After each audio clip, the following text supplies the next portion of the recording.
her golden voice, which is popular around the best of discos and clubs all around the world.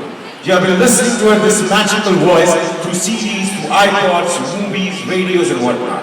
And maybe this is for the first time you're going to see her performing live here in Washington, D.C. She started her musical career at a very tender age of 11, and now, at this point of time in life, she happens to be #1, one of the most successful and popular singers from the Indian music industry. Ladies and gentlemen,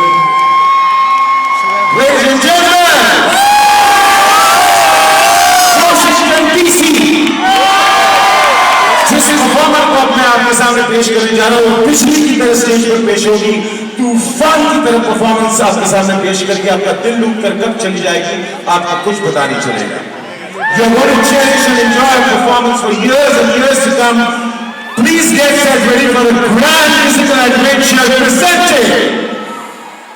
presenting the musical diva of the Indian music industry, ladies and gentlemen, the beautiful, the ravishing,